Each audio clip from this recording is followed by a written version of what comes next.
In Puss in Boots: The Last Wish, we see Puss confronting his mortality and going on another adventure to secure a life-transforming wish from a fallen star. The film is a beautiful statement affirming the value of meaningful relationships, along with the power we have in choosing to live fully with the circumstances that we are given. In this video, we'll look at how the film writes a compelling emotional character arc for Puss in Boots. Per usual, there will be spoilers to the story of Puss in Boots: The Last Wish, so I recommend checking out the film before proceeding further. Overall, the story takes the brave and somewhat reckless Puss in Boots on a journey to find a fallen star in a mysterious forest so that he can secure a magical wish to give him more lives to live. At the film's beginning, he loses his 8th life, and a doctor advises him to retire since, as a cat, he only has one more life to live. Puss refuses to retire, but he changes course when death, embodied in the character of a terrifying wolf, appears and relentlessly chases after him. After a brief hiatus hiding out in a retired cat home, Puss regroups when he discovers the existence of a magical fallen star hidden in a forest that can grant powerful wishes.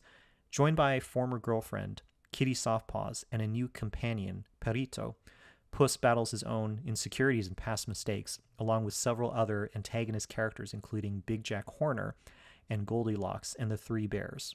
So to write a solid emotional arc, we should establish what is the core need driving the main character, as well as look at milestones to that narrative journey, from the beginning to the middle and at the story's end. For Puss, his core need could be to keep living up to the legend that he has created around himself. He needs to be a dashing, larger-than-life adventurer who laughs in the face of death. At the film's beginning, Puss has no other paradigm for how he should live his life other than this bombastic way. Deep down inside, Puss wants to matter. He wants his life to have significance. When we first see him in the film, he is being lauded by townsfolk and is later celebrated after defeating an invading giant monster.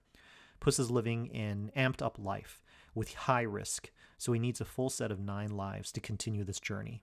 But Puss hits his limitations in the first act of the film. When death appears next to him at a tavern, Puss is physically defeated by the wolf in combat.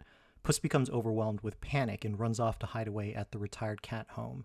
When looking at his character arc, this is a major setback for Puss, but he soon gets back on track, pursuing his core need, when he chooses to go and secure a wish from the magical star.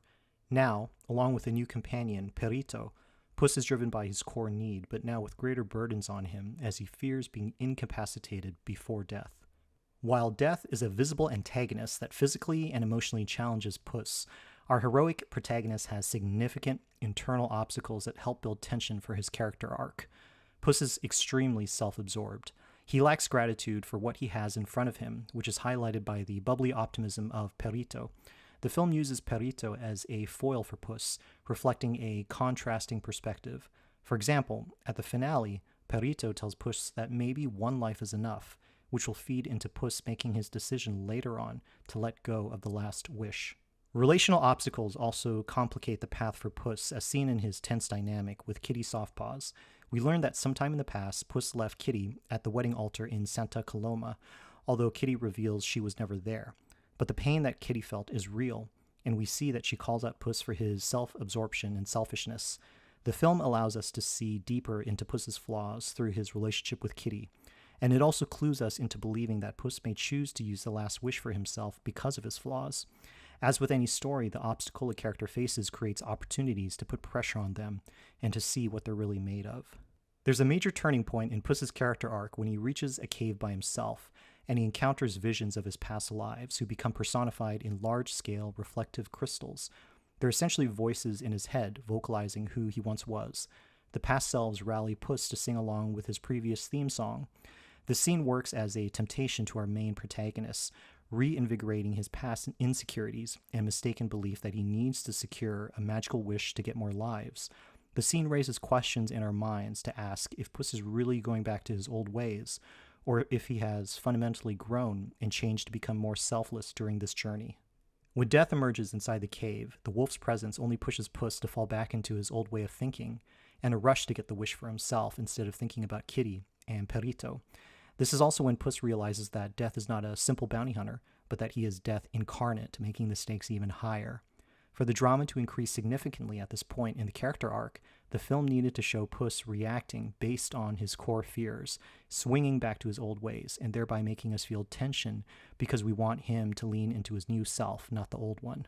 So when Puss reaches the finale at the Magic Star and faces off against death one last time, we get the feeling that what's at stake for Puss is not only his last life, but also something more important, his soul. Puss has a series of flashbacks when death approaches, but this time he sees positive moments with Kitty and Perrito, signifying that there are meaningful relationships he wants to fight for in this life. That's when Puss chooses to not live in fear of losing his last life. He chooses to live his last and only life fully. When death tosses the old sword back to Puss and tells him to pick it up and fight, Puss is making the emotional turn necessary to truly stand up against death. He's made his choice. He's not going to use the last wish to give himself more lives. Visibly, he lets go of the map and picks up the sword. This completes a major milestone for his character arc, since our hero has pushed past his core fears and has grown into a new awareness and way of living. The turn that Puss makes is satisfying because he's been challenged during his quest from the earlier cave scene. And previously, before he makes this final turn, it's believable that he could possibly succumb to his initial desire to get the wish for himself. When there are two dramatic choices of equal value presented to the protagonist, it's dramatic and meaningful when the character chooses a more noble choice. So Puss choosing to fight death in this finale is an expression of his rejuvenated desire to keep living life, and that's an affirming, meaningful choice. Puss even tells Death that he can't defeat him, but he will never stop fighting for this life. Death recognizes that Puss has changed and walks away. Even more reflective of his changed soul is that Puss offers the map to Kitty, saying that she deserves the last wish. Kitty doesn't take it when she reveals that she doesn't need it anymore. The film tracks this emotionally satisfying character arc for Puss, who embraces his relationships with Kitty and Perrito, revealing what he truly needed all along. At the end of the story, he has fundamentally changed and he was able to redefine his core need with a more mature perspective. He doesn't need to be the legend of Puss in Boots anymore to make his life meaningful. It is his relationships and will to fight for them that makes his life full.